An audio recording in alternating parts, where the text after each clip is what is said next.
The following is rated not safe for work. It contains strong language, adult situations, and lots of spoilers.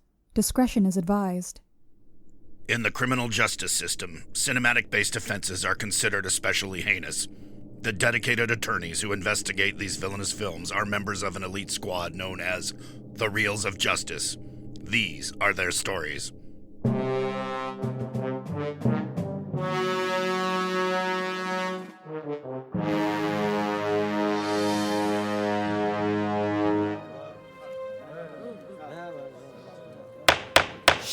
Order, please, order. The Reels of Justice is now in session. Judge Big Ben Haslar presiding. Your eyes for the Honorable Judge Haslar.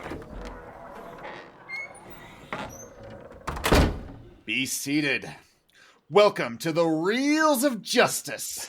Today we're hearing the case of The People versus Spider-Man No Way Home, a 2021 superhero movie about Spider-Man dealing with the fallout of his exposed identity and the dangers of the multiverse. For those of you unfamiliar with our court proceedings, we are here to determine that this film is guilty of being a bad movie. As always in this courtroom, films are being considered excellent until proven awful, and the burden of proof lies upon the prosecution to prove beyond the shadow of reasonable doubt that this film is guilty. Mr. Thomas Greene, you are representing the prosecution. You may present your opening statement.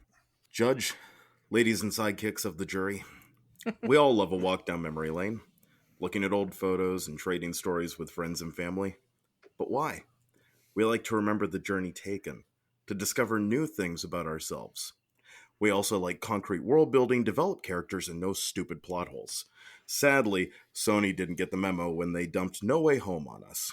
Throughout this case, I will show how this latest film got stuck in kill mode and failed as a film, an end of a trilogy, part of a franchise, and even as fan service. Thank you, Mr. Greene. Appearing on the defense is Mr. Rob Maynard. You may present your opening statement. Thank you. Your Honor, esteemed members of the court, in lieu of an actual case today, I'm instead going to use my associate's degree in mystic arts that I received from the Des Moines Area Community College to conjure the runes of Rothramen, an ancient spell that will convince everyone in attendance today and everyone listening at home that Spider-Man No Way Home is not a bad movie. Here I go. Okay, going pretty well so far. But you know, while I'm at it, maybe I should just actually make it so that the spell convinces you that No Way Home is not only not bad, it's actually that it's good. So let me make the proper adjustments here, and... Alright, it seems relatively stable. But honestly, why not just have it convince you No Way Home is the greatest MCU movie? I think that's fair to say. I'll just tweak this, and that... Okay, getting a little shakier here, but I think it can still work. But you know, fuck it, we're all here anyways. Let's just adjust it one last time and convince you No Way Home is the greatest film in the history of cinema. So I'll just... Whoa! The spell is becoming wildly unstable. I can't control it. This is well beyond the rather rudimentary education provided by the Des Moines Area Community College Department of Mystic Arts. I can't hold it. I have to... Okay. I think I was able to successfully contain the spell before it managed to rip open the fabric of space-time and bring a bunch of amusing multiversal variations of myself into the world. But I guess that means I'll just have to do this the old-fashioned way. Thank you, Mr. Maynard. And may I add, introducing that your magic this late in the game is just about as lazy as when they did Ned in this movie. And as such, we will move to the prosecution for your first exhibit. All right, so the first I want to talk about how this film fails as a solo film, and the fact that our main character has become unbelievably stupid. Convinced that he can get into MIT during the middle of the crisis, but then once he doesn't, convinced that fighting more villains won't continue to get him in the way it just got him reconsidered for it. He endangers his friends by constantly giving them the MacGuffin box of the movie. And the biggest proof of all that this character is somehow an idiot is that he got all the way to senior year of high school and yet has a gigantic studying for your GED book at the end. Objection, Your Honor. He clearly buys the GED after he's wiped everyone's memory because since he can't attend high school anymore, since there's no memory of him, he now has to take the GED. Yes, but he was a school for incredibly intelligent people. I imagine the GED would not be that difficult for him. He was going to a technical college. I don't think it'll all the same criteria will be covered in the GD. I'm going to overrule that objection. It was established that he was in a highly sought after technical school in the previous 2 films. GD's hard, Your Honor, but okay.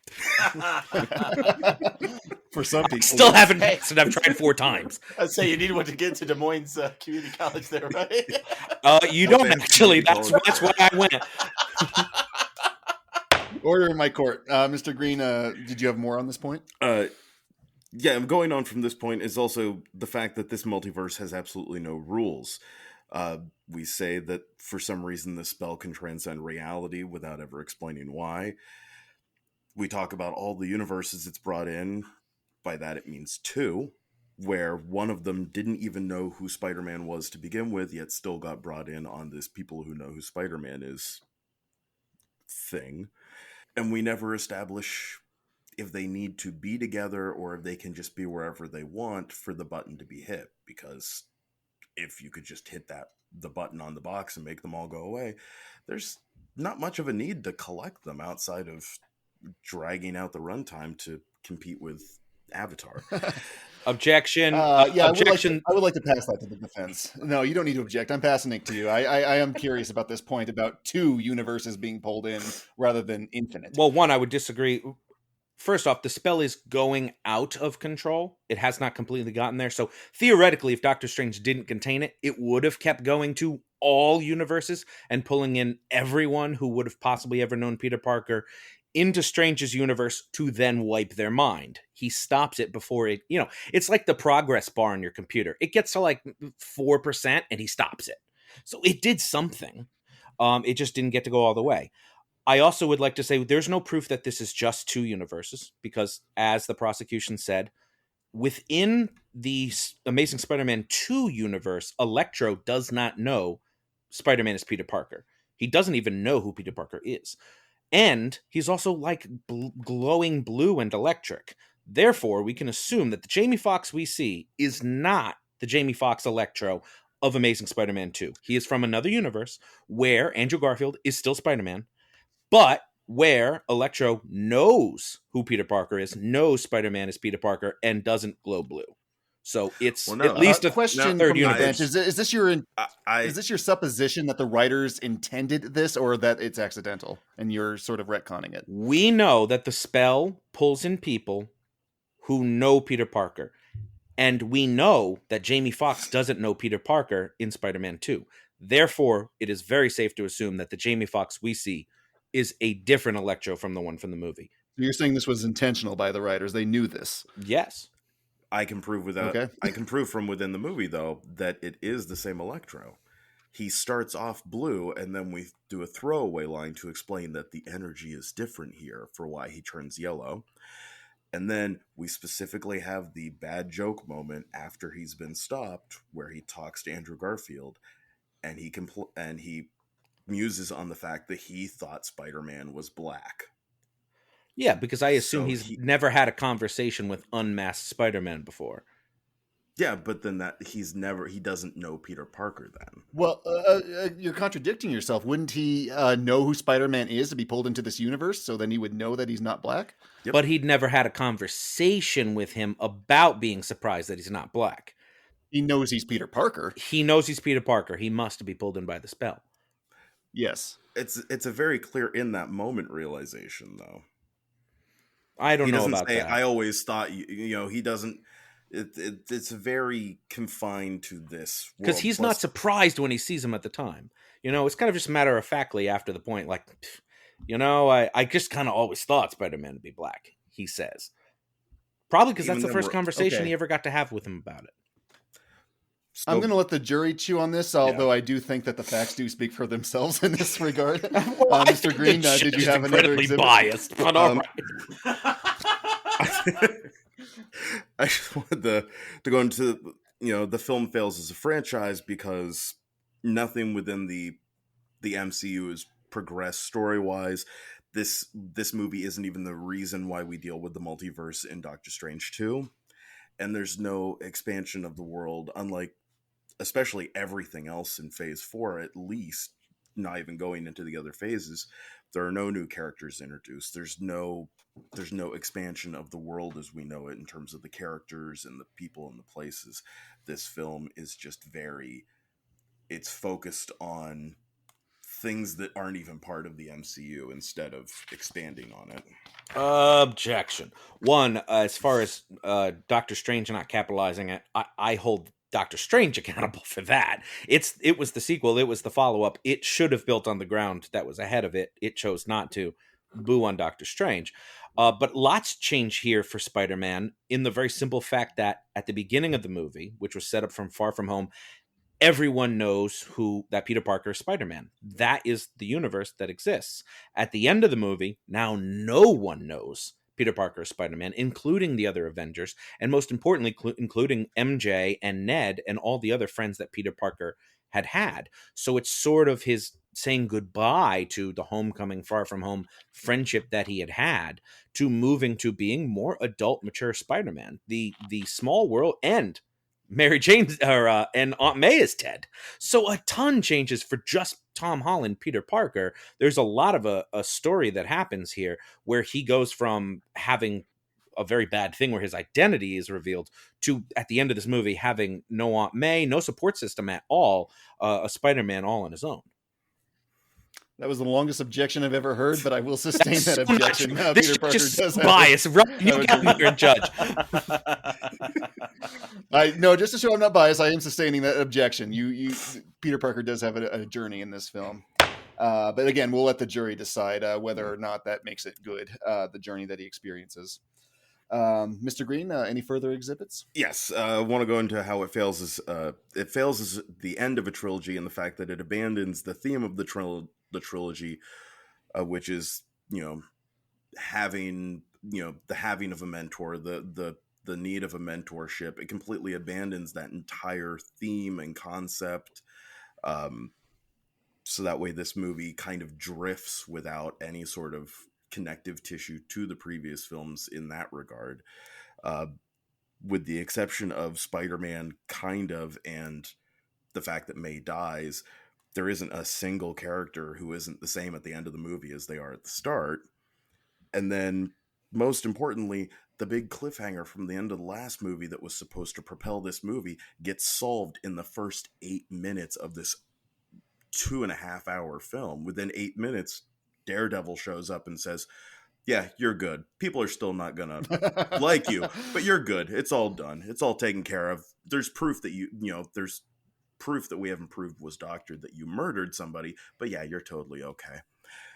And then it doesn't even matter what the court of public opinion is from that point on, outside of not getting an MIT, which is almost immediately resolved itself. I mean, Spider-Man's clearly... Mr. Maynard, is this a hard left turn? He's clearly... well, okay, let's start with that point.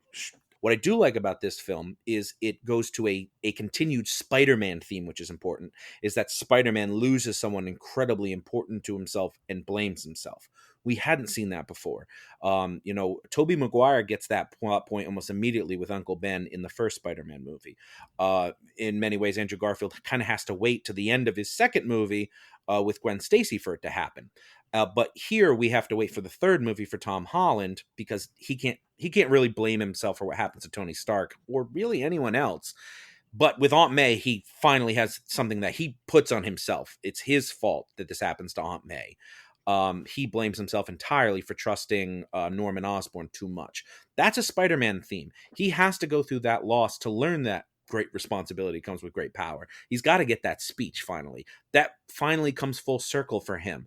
It's interesting that it happens at a different point for all three of these characters, and the fact that they can all meet with each other to discuss it, I think, is one of the better moments of this film.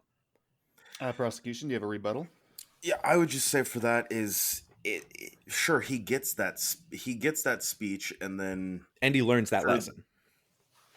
Well, he gets that speech, proceeds to be determined that he's going to kill Green Goblin, not showing great responsibility with the power, then gets interrupted by now that's what I call Spider-Man sequence of the movie, where he stops caring that Aunt May is dead pretty much completely until Green Goblin magically reappears during the final fight. And he goes right back to, I have this power. I'm going to use it to kill him after I'm going to fix these people, because sending them back to the moment they died without their powers is a really responsible idea.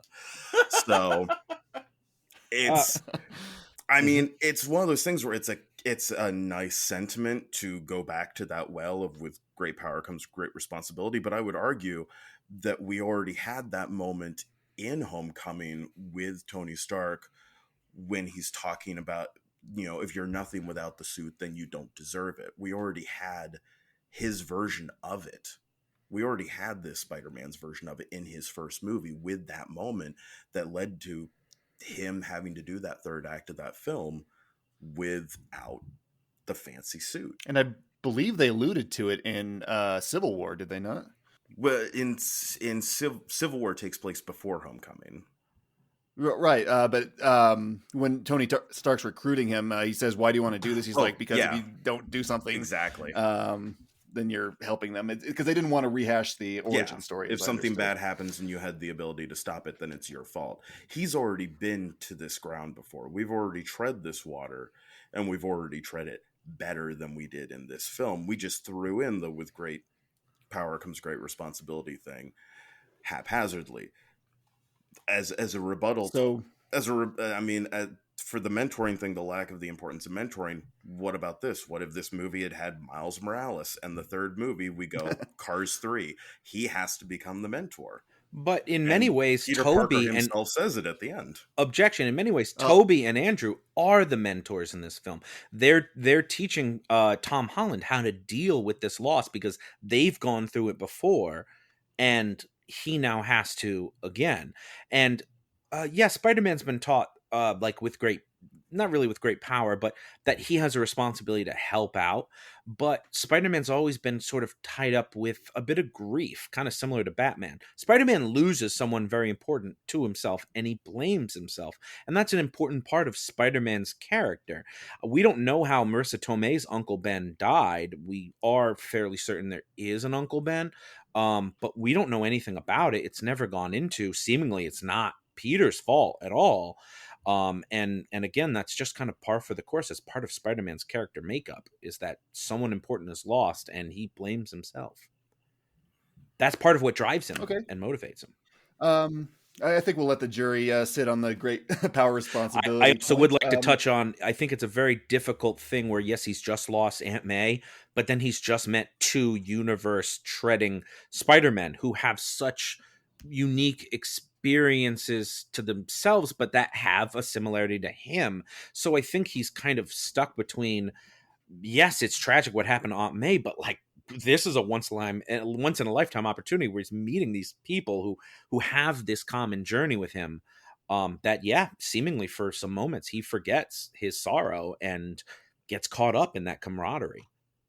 And I would say that, I can certainly believe that seeing two other Spider-Man would shock him into stepping away from his grief for a moment if we hadn't spent 50 million plays of the trailer in theaters and then the movie itself with him laughing at Doc Ock because of his name.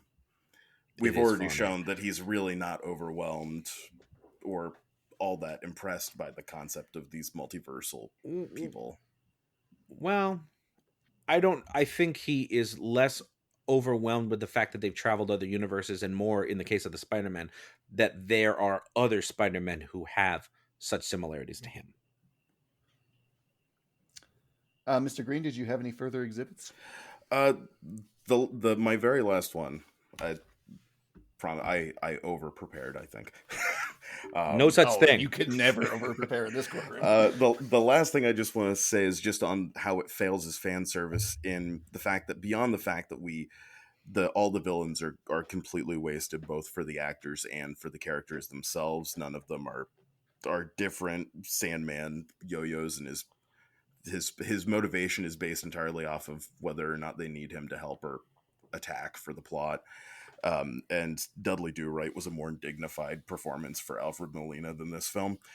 All of these characters brought in from the Sony films, they live only in their own films.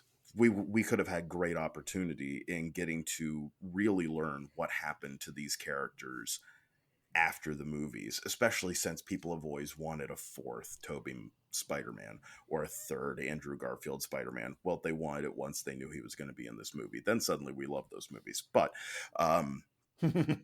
but we had this great chance to, find out, like, oh, Tobey's Spider-Man has been struggling to find the balance now that he has a kid, or, more than just a throwaway line from Andrew Garfield claiming that he didn't pull his punches anymore, except for the fact that he spends the entirety of the film, he's either about to cry or making a joke. So he doesn't really seem like somebody who's punching people so hard he could kill them. So they're just these characters that we're just doing the greatest hits of them instead of actually using them in a legacy film standpoint to really enjoy them and enjoy continuing their journeys. They are just as they were when we last saw them. Okay, Mr. Maynard, do these arcs continue from their previous films? I think they do. In reference to Andrew Garfield, who says he's not pulling punches, we don't exactly know when he's saying he doesn't pull those punches. In relation, he's saying that's how he felt after Gwen Stacy's death. But the Andrew Garfield that is pulled through the portal is clearly aged. He's 10 years older. He's had 10 years to be angry, to come to terms with it, and to move to a different place. And so, yes, he is still able to joke around. One, I think Spider-Man is a character who, similar to Deadpool, is always joking around, no matter how hurt or injured he is. It's his defense mechanism. He's always making jokes. So I think that's one of the strengths that Andrew Garfield really shows in this movie. There are some jokes he gets to make in his own films, but in this one, he really gets to show that he can be very wounded and then still comical in another moment. So I think things do change. We know Tobey is obviously doing something where he gets to actually be with Mary Jane at some end of the world. We don't really know what's happened, but clearly another 10 years has passed. So he has aged. As far as the other characters, Gabi, Doc Ock, if in fact these are the characters that came from those movies, Doc Ock is questionable because by the time he dies in Spider-Man 2, he's kind of redeemed himself. So there's a very good chance this is a totally different Doc Ock who didn't do that and has never been snapped clear. So we don't know exactly what universe it comes from. It may not be the one from 2.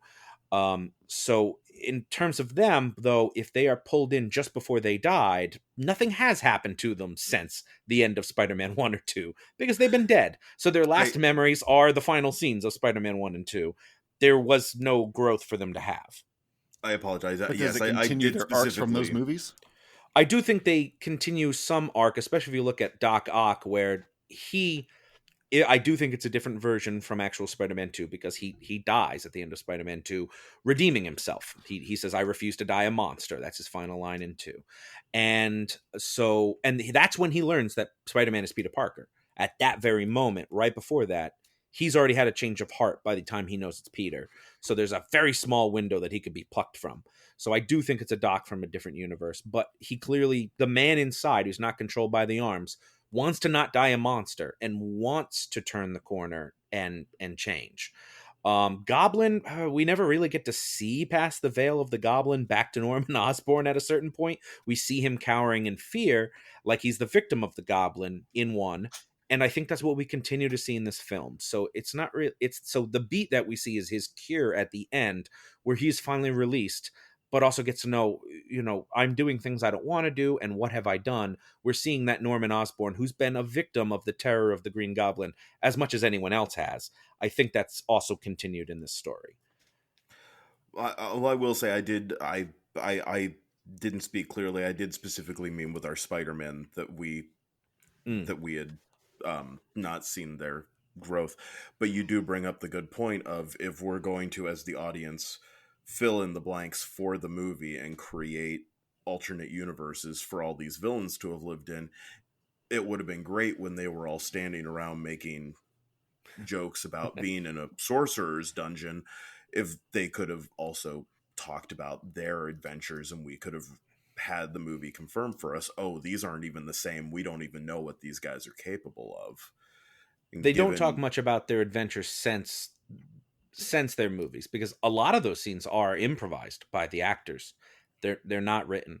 So the actors are kind of recanting their stories that they remember Who needs writers, right? from the movies. I mean, but that's what's so great is that those characters feel so lived in by those performers that they feel comfortable improvising the history of Peter Parker as Andrew Garfield knows it, and and feel comfortable that they can just then riff off Toby, who's also comfortable with just sort of rim-shotting about his history as Spider-Man.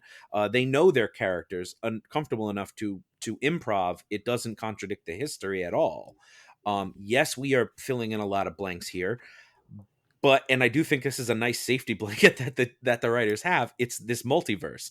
There's literally an infinite number of these things, and really the odds that we're plucking all these characters from the exact universes that the Sony movies are from are actually really low. So there's a very good chance that we're looking at another Lizard, where, like, from the universe where it's still Reese Ifans and Andrew Garfield, but clearly in a whole different world, because I mean, we know the Lizard's cured at the end of that movie. So he doesn't die, so he could get sent back, and nothing bad's gonna happen to him. Yeah, but as you've done, you've referenced their films, talking within their films when it comes to the villains. They still could have. We could have, had writers. Obviously, that's the first step to making a better movie. But we still could have had some talk and bragging to each other about their exploits and what they've managed, the chaos they've managed to cause before getting to the point they were in, and the definitiveness of right before they died as being when they got sucked out from their own accounts. I think we are getting characters here from these other movies that are very true to their character at the time.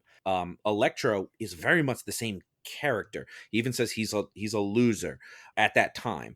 And so it's very much like his character in Amazing Spider-Man 2. But they decided to not make him blue and glowy because Jamie Foxx looks cooler not that way. So, yeah, you polish some of the rough edges that those films... There's a reason Amazing Spider-Man 2 is not a movie really anyone likes. So why should this movie fall into the same failings and trappings of those movies when they can do them again better, differently, under the nice safety blanket of going, well, multiverses, say you don't know which ones we pulled from. Why go back to the well at all? Because the amazing, overwhelming popularity of Into the Spider-Verse made people go, I want to see a live action with multiple Spider-Man. And if you want a live action with multiple Spider-Man, how do you not do it with the two Spider-Men that already have film franchises, Tobey Maguire and Andrew Garfield? And if you're going to do that, this franchise already in the MCU was already building towards a Sinister Six type thing where Spider-Man is going to have to fight a large group of villains. Why recast Doc Ock? Why recast Goblin? Why recast all these people when all these actors are still alive? People really like them. Some of their movies were questionable. Why not give them a second chance to come back in this movie, redo the part, and make a great kind of multiverse Spider-Man story where multiple Spider-Men have to fight a group of villains. Prosecution, did you want to rest on the multiverse point, or did you have a further exhibit? No, just to really quick rebuttal with what he says, with what he just said. The thing that would be cooler than that is, I mean, if we're really about doing a multiverse thing, Neil Patrick Harris was very popular for a while as the voice in an animated version. Why not bring him in to be another live action Spider-Man? Why don't we bring in some others? If we're going to do the Sinister Six that we were building up to, let's include some of those characters that we had, like the Scorpion, the great actor who plays Scorpion, who's sitting in the corner kicking around with Dylan Baker, still waiting for his chance to play Lizard. We had all these ingredients there, including Kevin Feige and the director, whose name I'm spacing on at the moment, both saying they never wanted to ever do characters that Sony had done for villains. They never wanted to do any of them on the live screen because they wanted to show characters that hadn't gotten their dues. This really was just Sony, when they did their renegotiation contract, wanting to make sure that this nostalgia was still there so people would stop demanding they give Spider-Man back. This whole movie was to try to make everyone remember the good times, so that way people would stop asking for them to give up Spidey. And on that, the prosecution will rest. He does indeed. All right. Mr. Bangs, do you have any exhibits in defense of the film? I do. We've talked a lot about it. One, I'd like to say member berries are popular because some member berries are very delicious. And I think this is a delicious member berry. But it is member berries, no doubt. This is carried heavily by nostalgia, but it's a warm, comforting nostalgia. I think this movie is about two really important things: reunion and redemption. So let's start with redemption. It centers around a plot of redemption for several characters. Obviously, all the villains are eventually cured throughout, especially Doc Ock gets that great opportunity to basically play hero when he disarms Electro, and once again not die the monster that he was afraid he would in Spider-Man 2. So, but everyone kind of has a little redemption arc, including the Spider-Men. You know, for Toby, it's being able to possibly cure people that were friends of his who had turned evil really against their will, and that he probably could have done more for in his universe. For Andrew Garfield, not only does he get to cure Electro and Lizard, but more importantly, he gets the redo on the death of Gwen Stacy, where he saves Holland's MJ from falling to her own death that parallels the Gwen scene. That's a really wonderful moment in this movie, and Garfield plays it to the nines. And like the prosecution said, if Andrew Garfield wasn't over before this movie really got him over. For Holland, he blames himself within the arc of this film for Aunt May's death, because he gave the Goblin the benefit of the doubt. And much like the other two Spider-Men who blame themselves for the death of their own loved ones, they're able to come together and help guide him and help impart wisdom to him about healing and not blaming themselves for the parts that they played in those tragedies. Mr. Greene, are you swayed? Not really. I mean, we're like, you know, we get to redeem, Tobey Maguire by having him cure Green Goblin. That's fine. We still get Harry in Spider-Man 3 because, again, Norman's going to go back in time. If it's right before their death, he's going to come right back in time, give that little O line, and then take a glider to the gut. So James Franco is still going to take time away from being in 7 different college lawsuits to try to take down Spider-Man. We're just we're redoing the redemption of Doc Ock. Andrew Garfield can feel redeemed all he wants that he saved this Mary Jane. There's still a crack in the floor of that clock tower when he gets back. That's not going to change anything. There's only so much redemption actually happening in this film outside of warm fuzzies that you get to feel for a moment, as long as you're not thinking about them too much. They're not ones that would continue on in all reality. Not to nitpick too much, but if these characters do go back to their own branch of the universe, that's arguing that they don't go back and create a whole new branch where, yes, there's a branch where Osborn dies, but now there's a branch where he comes back and, not having as much hate and anger in his heart for Tobey Maguire, actually thinks about his own self-preservation and uses his incredible physical abilities to be able to dive out of the way of the glider. It's possible.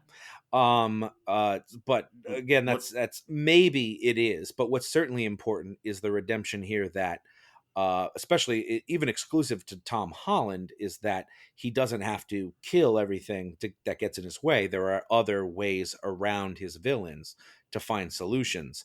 And so even if some of these characters do go back and die, it's not that it's not an important lesson just for Tom Holland to know that he should show compassion and try his best. Well, he wasn't killing his villains before. He tried to save, not tried. He did save Vulture from getting himself killed, and wasn't able to save Quentin from getting himself shot with the drones. But by no means was he trying to kill him. He was just trying to stop him. He killed the Ebon Maw in Infinity War. He shot him right out into space, and that man had a family. Oh, whole Ebon family, man. Well, aha. Checkmate! Wasn't that Iron Man shooting a missile at the side of the spaceship? It was all Spider-Man's idea. I remember. He was like, remember that really old movie Alien? He did it. And finally, I also want to talk about Reunion. The movie is about reunions, not just between the characters at several points, but between us, the audience, and those characters. And the prosecution might call it member berries. But the way that all these characters are able to come back together, there's a lot of camaraderie you can feel, especially considering the fact that a lot of those scenes were improvised. As I mentioned earlier, I think really speaks to how well they know their characters. And lastly, last thing before I rest, this movie came out in December of 2021 and wound up being the highest grossing box office movie since the pandemic started. And a lot of people were not eager to go back to theaters, even as the world was opening up. But the hype and excitement around this film, the rumors about the cameos, which didn't even end up being cameos. I think if we all got Green Goblin, like Willem Dafoe cameos, we'd have been happy. But we didn't. He's a full-on supporting character in this movie. This was such a special moment that people didn't want to wait to see it at home, like they wanted to do a Tenet. They wanted to be in theaters to see this. It was an event. It was the first movie that got me back out in theaters. I think that's true for a lot of people. And that's why it made more than double the domestic box office of any other movie that year. And only other MCU movies even came close. So as far as a reunion, this movie reunited us with seeing movies in the theater. It was the first step, and many of us are still cautious about going out, but No Way Home was that first step out the door. And with that, I'm going to rest. All right, both sides have rested their cases. The attorneys will now present their closing arguments. Mr. Greene, you may begin. True believers, or at least true representations of humans, I hope that you now see the danger of accepting the lazy when it comes to legacy films. That we should expect more from expensive films like this, or at least to be as competent as a Doctor Who anniversary special. There is nothing wrong with fan service or returning to the well as long as you make sure the well isn't empty. Please help to convict this film before any more Sony spin-off films are announced. If we are going to ask for more from these franchises, let's prove we mean it. Thank you, Mr. Greene. Mr. Bangs, you may present your closing argument. And please, no magic. I'm sorry. I can't promise that. Oh, I knew it. Esteemed members of the court, Spider-Man No Way Home. Wait, what's that? Oh no, it's the fabric of time and space tearing asunder and allowing a bunch of multiversal versions of myself into our universe. Oh no. Hey all, I'm Sad Rob. A version of Rob from a universe where everything is essentially the same except everyone is really sad. I wanted to ask you all to vote No Way Home not guilty because seeing Tobey Maguire and Andrew Garfield back on the big screen as Spider-Man was the only thing that brought me a little joy in the otherwise very sad pandemic existence. So please vote not guilty.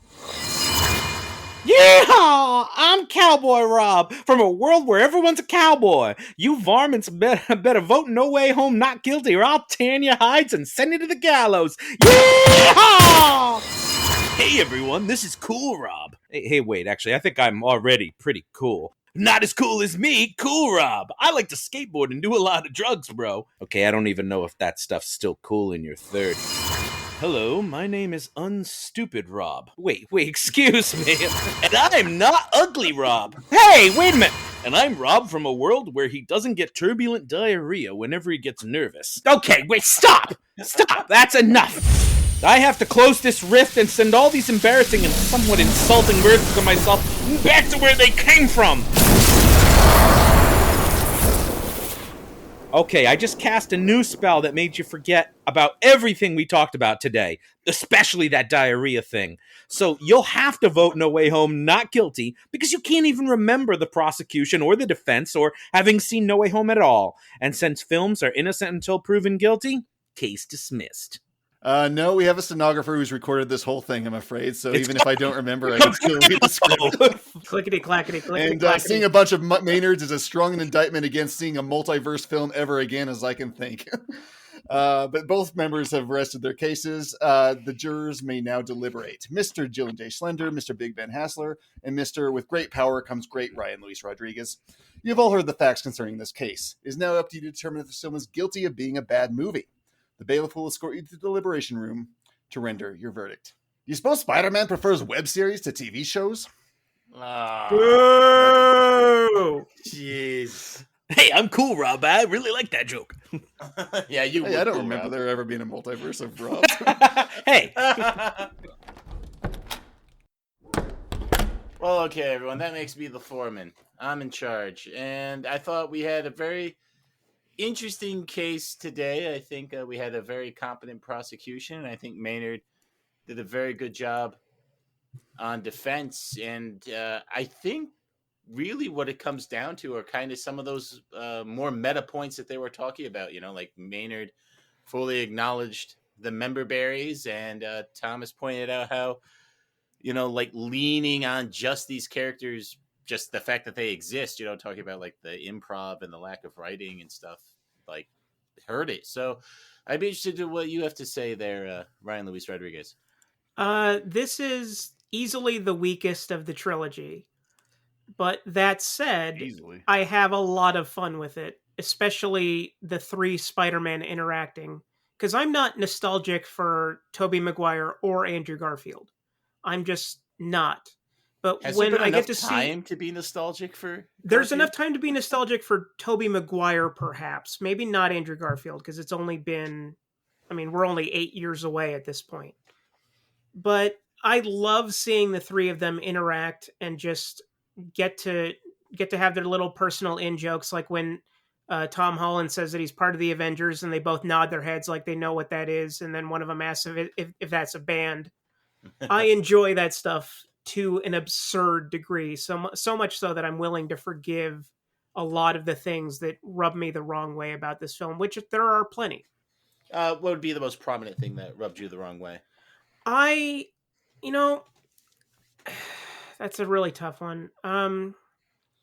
I guess the structure of the story is kind of haphazard, and it shows its age as it goes on. Like, there's no need for this movie to be 2.5 hours long. That's ridiculously excessive. But I think that it provides enough simple pleasures that I'm able to overlook the stuff that I really dislike about the movie. And it's not so much that I really dislike stuff about it, but that there is stuff about it that I find not intensely mediocre, but certainly mediocre. Anything that Thomas said in particular in his prosecution that would Yeah, strike chord? that nobody really grows. I think that's a completely valid point, but at the same time, I don't necessarily. I mean, because Peter Parker 616, the one that we have here, I think that he grows, especially now that he doesn't have a support structure. But it's a fair point to make that these characters are essentially in a holding pattern that they were in the last time we saw them. Yeah, I would have liked to have learned a little more about what's been going on, like especially with like Tobey Maguire. You know, like when he says like, oh, you know, I'm doing better. It's like that would be interested to. I would be interested. So, Big Ben. I don't know if you heard that judge out there, but he really seemed to have it in for this movie. Do you feel the same way the judge did? Oh, I thought he was very fair and balanced. Oh, okay. No, he wasn't. I must have been listening to a different case. We know you're an avid multiverse hater. We know this. Yes, no, I've said it before. Well, I don't hate the multiverse. Like, I like sliders. I like things that do it correctly. I don't like it when it's a lazy way to get your IPs into your current thing just for that sort of fanboy moment, which is what this is. Because there's so many, as the prosecution pointed out, like filling in the blanks that you kind of have to do to make any of this make sense. Like Electro, you should know Peter Parker Spider-Man, but to make it make sense in this universe, you have to sort of invent more backstories. Same with Doc Ock and all these people. It's not, as from a writing perspective, I'm all about narrative. It's not tight. They didn't think about all the loose ends that they're creating with this story. It's just all about like, how can we get Alfred Molina as Doc Ock in here? And for John Q. Public, it seems to work. But for me, I'm always sitting there continually asking questions about how this happened. Do you think maybe you have to? So I found it very interesting that as part of Maynard's defense, he just leaned completely into like, yes, it's member berries, but that's a good thing. Do you think that maybe there is a spot for good member berries?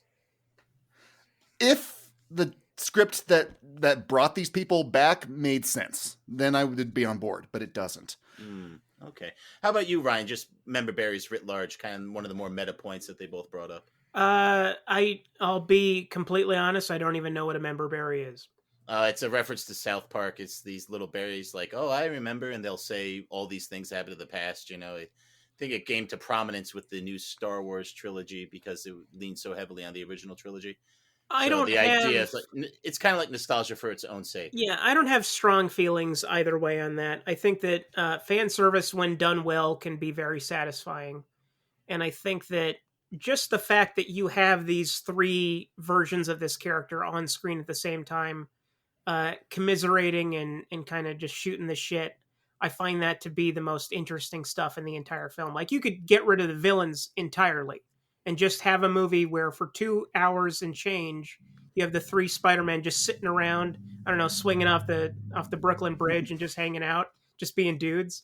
I'd be okay with that. Well, I don't know if I'd want to see them just hang out, but you could have definitely done a movie where the 3 of them are working with Tom Holland resolving his identity crisis for sure. So you could do a movie without the villains, I suppose. But that didn't really come up in the case. So anyway, I guess one of the things I wanted to say when it came to the case is I thought when Thomas brought up this thread through all 3 movies, first of all, I think this movie stands pretty well by itself, but that thread of mentorship through all 3 movies, I do think we see Tom Holland get a lot of mentorship, but he's a kid and kids are stupid. So that's why he needs to keep relearning these lessons. And then obviously I think the biggest thing at the end is just that he's got 2 other Spider-Men that he's learning from now. And ironically, by them being together, he's going to learn how to function as Spider-Man alone. So I thought it hit the nail on the head. So I think I know which direction I'm leaning, but I'm the foreman, and I would like to lock in a Big Ben first. It is a 50-50 movie for me. I do think like the Spider-Men together makes that's okay. I mean, I do like the Andrew Garfield saving MJ, and I do like some of the moments that they do have together, but the villains aren't well thought out. I do agree with that point, and the multiverse isn't well thought out from a narrative perspective. So I just those are the points listed. I do have other reasons why I think that this film sort of falters, but they weren't brought up in the case. But I think it's enough to say guilty. All right, Ryan Luis Rodriguez. Not enough to say guilty. Not enough for me to say that I love this movie, but I do enjoy what I enjoy in it.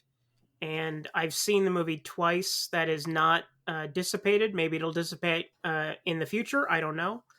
But as it currently stands, this is a not guilty for me. All right. It all comes down to me. And look, there were a lot of valid points brought up by the prosecution, but it's like, is that enough to sink it when the movie does so much right? So much of the fun stuff that Maynard brought up, and not trying to sugarcoat the fact that, yeah, there is going to be that meta element of all this nostalgia. So I appreciate leaning into that, acknowledging that, and I'll be honest, I liked it, so I'm going not guilty. I'm sorry. You have to go by the facts in the case. I did go by the facts in the case. I'm sorry.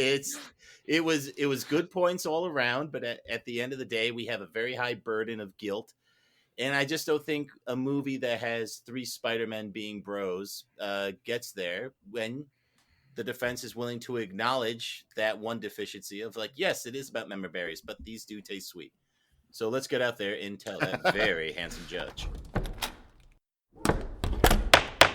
Mr. Foreman, have you reached a verdict? We have, Your Honor. In the case of the People versus Spider-Man No Way Home, we find the defendant not guilty of being a bad movie. Wait, he doesn't exist anymore. He doesn't exist. You can't do that. I sent Rob back to my universe, and Cowboy Rob is here to stay. I'm all right with that. Cowboy Rob actually annoys me less. Maybe he'll be friends. This is what you guys have wrought. Yeah, I know. The wealth and fame Spidey is ignored. The filmmakers are allowed to collect their dues. Court is adjourned.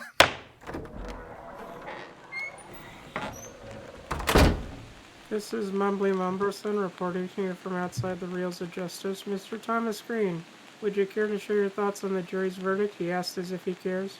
I knew this was going to be a hard one to sell, despite Ayn Rand's sized book of notes and points. It's just too much to to organize in the end. Unfortunately, I will have to mourn this loss as much as I have to mourn the chance of having any of these actors play other characters in the MCU now.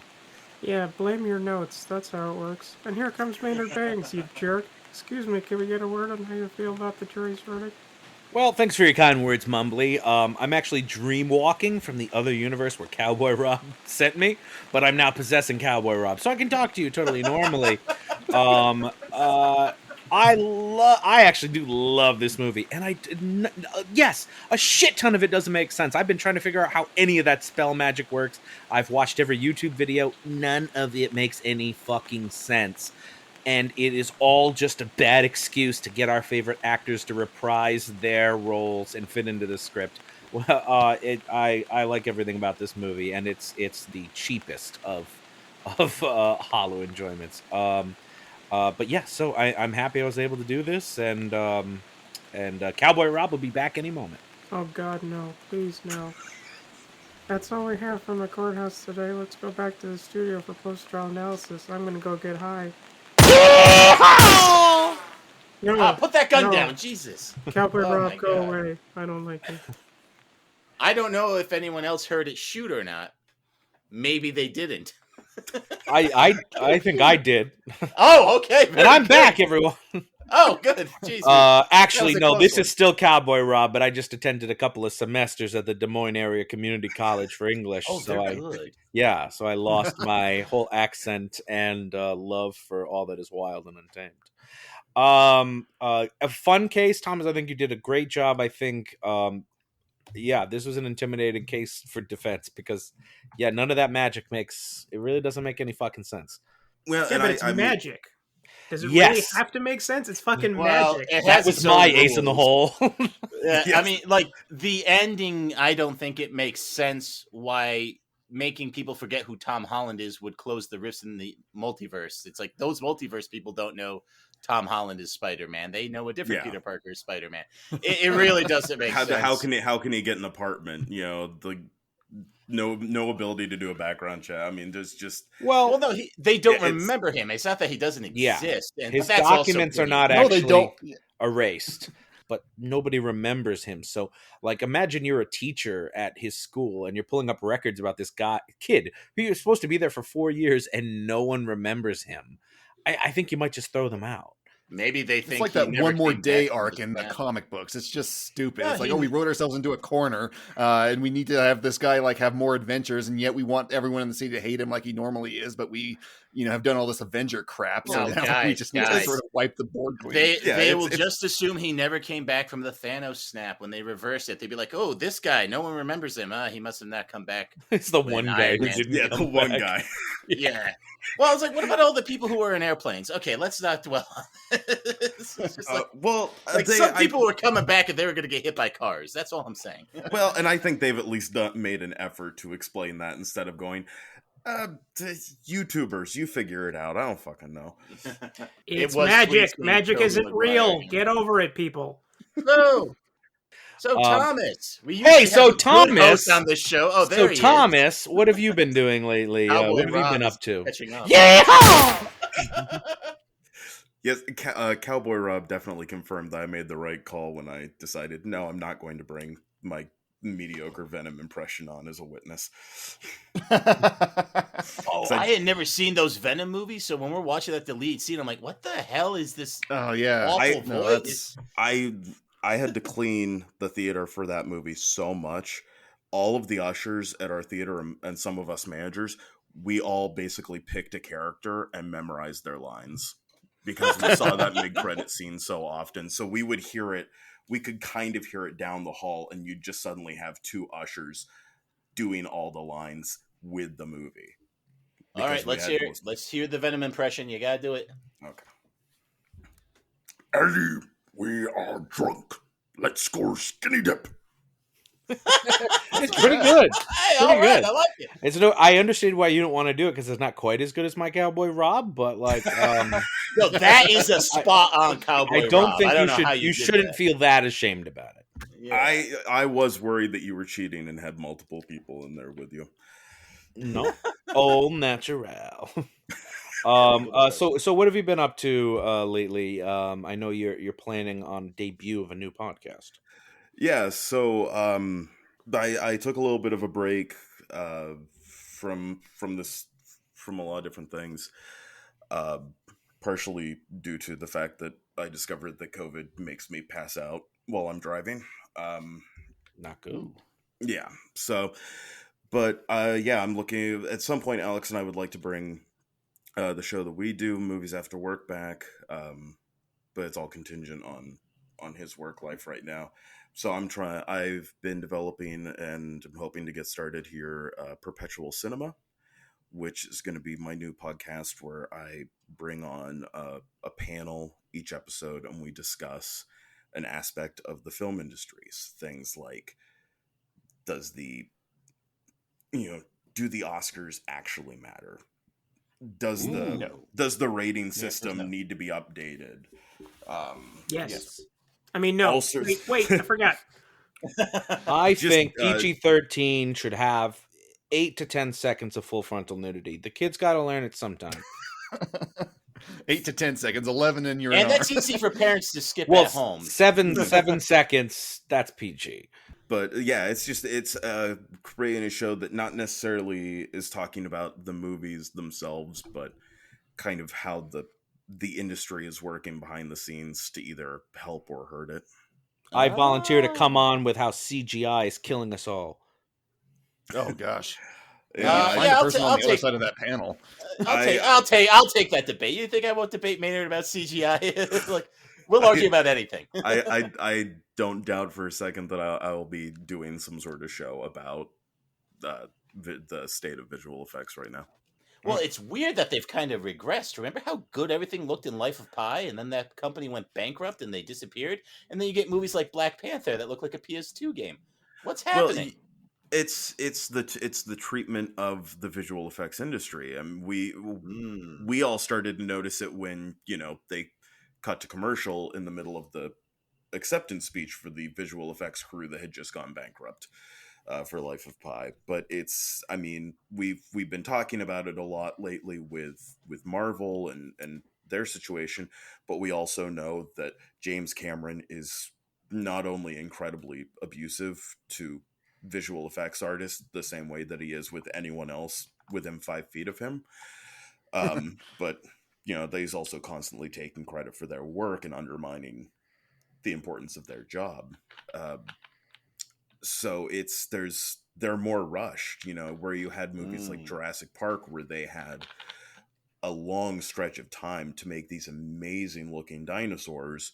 You get movies like Jurassic World Dominion where they're given a much shorter span of time to create giant locusts and copy and paste the dinosaurs back into the movie. Hey, let's do a mini Reels of Justice for that one. Guilty. Guilty. I just don't know if I can vote any movie with a Dilophosaurus guilty. Yeah, you keep saying that. It makes more sense now that there's movies with Dilophosaurus. It was great in Life of Pi. Dilophosaurus? Here's the argument for that. They upstage it with giant locusts. Hey, who either are or aren't eating crops made by a company, depending on which 5 seconds of that, which side of the 5 seconds you're on. None of my problems with that movie involve its visual effects at all. No, there's so many to get to before the visual effects. But it's the cherry on top, though. Yeah, it's. So, are you working on episodes now, or should we look for this in a few months' time? Should we be checking our emails for invites? So the status right now is literally just I went to go get this all put back together and discovered that the podcast system that I use drastically changed their distribution system. So now I have to sit here and reach out to like 15 or 20 different services to get them to say, yeah, we'll connect to your account, and if you publish an episode, we'll put it on our server. Because right now it'll only go on Spotify, and that's great if I want people to listen to just the first 2 minutes of the episode, but I want people to listen to the entire episode. So once I get that figured out, yeah, I'll be reaching out to anyone that I know and begging on my hands and knees for them to humor me for a while. We'll be there as long as you Absolutely. beg us. But everyone, I think you're at Perpetual Cinema. Yes, I'm at Perpetual Cinema on Twitter. So follow at Perpetual Cinema so that you can keep all the live updates of Thomas's begging. Thomas, we always have our guests give us a recommendation for a movie that you think people should see. So what is a movie that you think people should see? Well, I personally think that if you really want to watch a movie that's all about living in the nostalgia of the past, where people are clearly not learning from anything that they're doing, you really need to watch The Atomic Cafe. Now, The Atomic Cafe is this phenomenal documentary made by Kevin and Pierce Rafferty and Jane Loder, where they document the creation of the atomic bomb, but with no interviews, no narration. It's entirely based from news and military footage and reels, educational shorts, even some children's shorts with an incredibly one of the biggest earworm songs that I've ever known in my life. But it's it's absolutely amazing to kind of see where people's mindset was before they realized the full level of the aftermath destruction that the atomic bomb would cause. They should have just asked Oppenheimer. Yes. Well, it's more about like the effects of radiation, right? So like during A-bomb testing, they would just hop out of bunkers and run into the fallout and stuff. It's all stock footage. It's an amazing documentary. Fantastic pick. It's a weird, almost dark comedy as a result, because it's, that what they're doing is a very, very bad idea, but they're just, the happy 50s, the happy 50 news guy just going, now look at them now as they walk right into the mushroom get cloud. 'em, boys. Go, brush your teeth with uranium. Yes, exactly, like that kind of stuff going on in it. So it's a really cool one. If you find it on Blu-ray, they take a lot of the footage that's in the movie and they give you the unedited. So you get the unedited, duck and cover PSA. You get newsreels in their completion. But if you don't want to go out and buy the Blu-ray, the movie is available on Tubi and on Plex right now. So awesome. Uranium face wash will give your skin that new clear. Oh, geez, my face glows. That's so terrible. Why don't you go ahead and tell us what your recommendation is? In preparation for this case, I reviewed a lot of the Spider-Man film franchise, and I want to recommend one of the ones that I think gets the least attention, the one that introduced Andrew Garfield as the titular character, The Amazing Spider-Man from 2012. Admittedly, this is the one that I kind of always forget too, but rewatching it, I was really entertained by a lot of the lizard fight sequences, which you get a very good dose of, and whose effects haven't aged all that poorly. Rhys Ifans makes for a likable yet detestable villain, and I've always liked how the brute strength of the lizard is balanced by the intellect of Doc Connors. Obviously, Andrew Garfield is a great casting choice for Peter Parker, even though I don't think we appreciated it at the time. Too loyal we all were to Tobey Maguire, and his excellent delivery of amusing quips are front and center.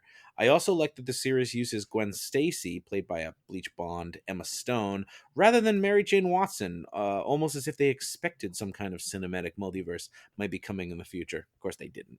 It's basically what you'd want in a Spider-Man film, a lot of kinetic action blended with a good dash of comedy, and that equals a lot of fun in the end. So I'm actually looking forward to revisiting this one again in the future. A lot more than its sequel, anyway. The Amazing Spider-Man is currently streaming on Disney+. And who was our very handsome judge today? It was Big Ben, that incredibly prejudiced bastard. I'm skipping him. Very neutral down the line. So fucking balls and strikes. Ben, balls and strikes. How about you tell us your really stupid recommendation, you jerk? Yeah, I thought you were gonna swear less as your resolution. That was Maynard. I'm Cowboy Rob, and I'm swearing more. Oh. Yeah. It was all part of the plan. I see. I do now finally understand why the judge kept giving me big thumbs up throughout the entire case. Big Ben, Big I'd Thomas. let Maynard have a few of them, but yeah, no, multiverses drive me nuts. Anyway, my recommendation might not seem all that related to No Way Home at first glance, but there are some things it shares in common, and it's absolutely a movie that should be seen, and that's Donnie Darko.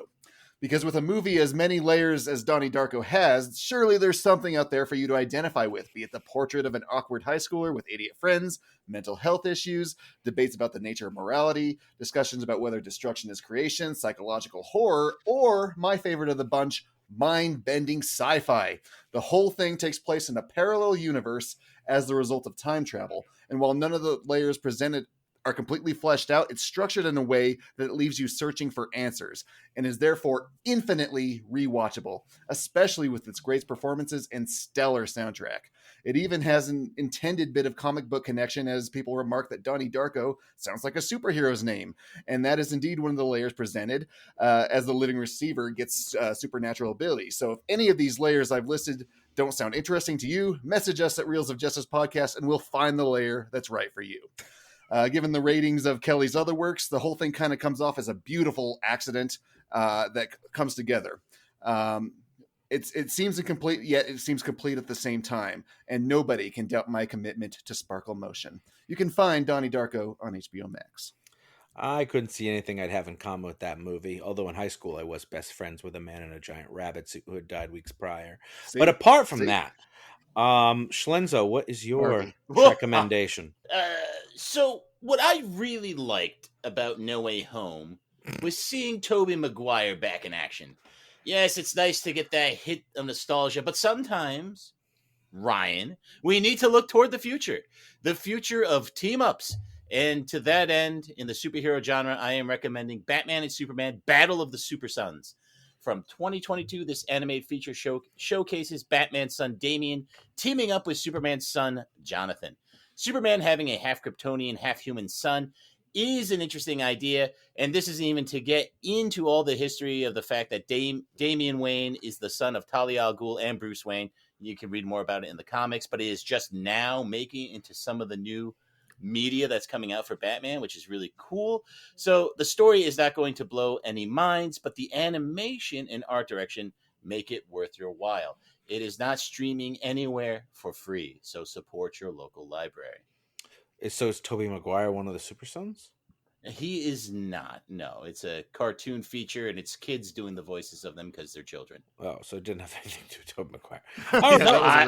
Okay. My favorite part, though, so that was the transition. I liked seeing him in the past, but now we had to look towards the future of team-ups, which is the kids. Tenuous at best. Ryan, please cleanse our palate with a great recommendation. Oh, I thought that was Ryan's nickname for the episode. Tenuous at best, Ryan Luis Rodriguez. Considering it's the prequel to this week's case, my recommendation is my favorite live-action webhead film, 2017's Spider-Man Homecoming. There is something so enjoyable about how light on its feet this is, how it takes periodic jabs at the broader MCU while still carving a path forward to the future. I don't think we're ever going to get a better Peter Parker than Tom Holland, and the cast assembled around him is of a similar caliber. Spider-Man Homecoming is currently streaming on Starz, but you don't have to rush out to subscribe because it's coming to Disney Plus in the near future. Homecoming is definitely one of my favorites. But with that, we are all out of show, but we want to thank our guest, Thomas Greene, for joining us. Thank you so much, Thomas. Thank you guys for having me. Always fun to be on the show. It was awesome having you back, Tom. We're gonna T-Money. T-Mobile. We're gonna follow you at Perpetual Cinema on Twitter, and we'll have our eyes out for the first episode, which we know will be out soon. And when it is, we'll have you back on too, to brag about it. Yeah. Yes, and we look forward to it, especially the CGI conversation. And we know that everyone else will join us again as well as the Reels of Justice keep turning. Count it. Webs. Please follow us on Twitter at Reels of Justice, Instagram Reels of Justice, and Facebook.com/Reels of Justice.